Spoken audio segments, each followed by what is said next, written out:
बहुत पहले की बात है। एक छोटे से गांव में नरेश नाम का एक 11 साल का लड़का अपने माता पिता के साथ रहता था। उसके पिता बढ़ई थे और परिवार गरीब पर ईमानदार था। नरेश बहुत होशियार और साहसी था। उसी गांव में जग्गू नाम का एक चोर रहता था। जग्गू रात के अंधेरे में चोरी करता और हमेशा पुलिस को चकमा देकर भाग निकलता। गांव के लोग उससे परेशान थे।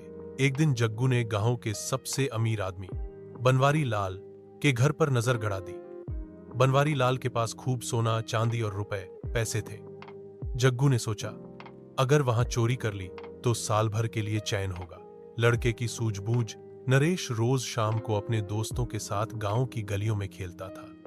एक शाम उसने देखा कि जग्गू किसी अनजान आदमी से पेड़ के नीचे धीरे धीरे बातें कर रहा है। नरेश को शक हुआ। वह छिपकर सुनने लगा। जग्गू कह रहा था, अमावस्या की रात बनवारी लाल के घर में घुसूंगा। सब लोग सोए रहेंगे, किसी को खबर नहीं होगी। यह सुनकर नरेश घबरा गया। वह भागकर घर पहुंचा और मां पापा को सब बताया। पर उसके पापा बोले, बेटा, ये पुलिस का काम है, हमें खतरा नहीं उठाना चाहिए। लेकिन नरेश को चैन नहीं आया। उसने तय कर लिया कि वह चोरी रोककर ही रहेगा। अमावस्या की रात आ गई। चारों तरफ घुप अंधेरा था।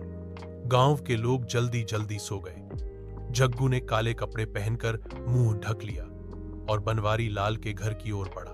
उधर नरेश भी तैयार था।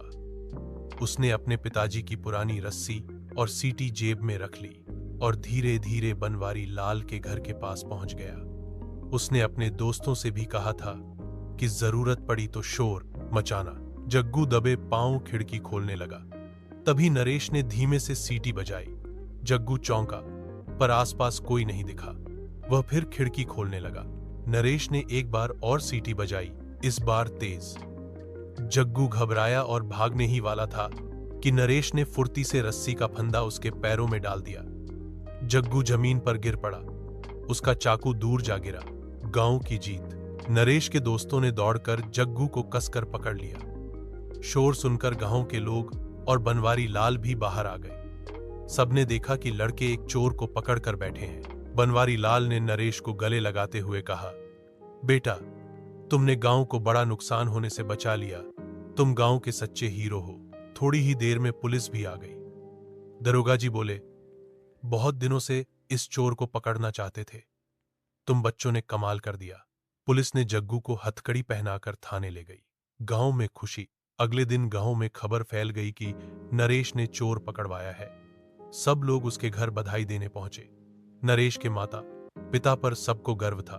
बनवारी लाल ने नरेश और उसके दोस्तों को 500 रुपए इनाम दिए और मिठाई बांटी। नरेश मुस्कुराकर बोला, मैंने तो वही किया जो सही था। चोरी करना बुरी बात है और बुराई को रोकना हमारा फर्ज है।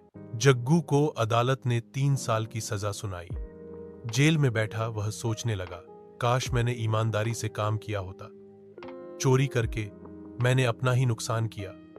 उसने मन ही मन तय किया कि जेल से बाहर निकलकर मेहनत करेगा। गांव में फिर कभी कोई चोरी नहीं हुई। सबने सीखा कि हिम्मत और समझदारी से कोई भी बुराई रोकी जा सकती है।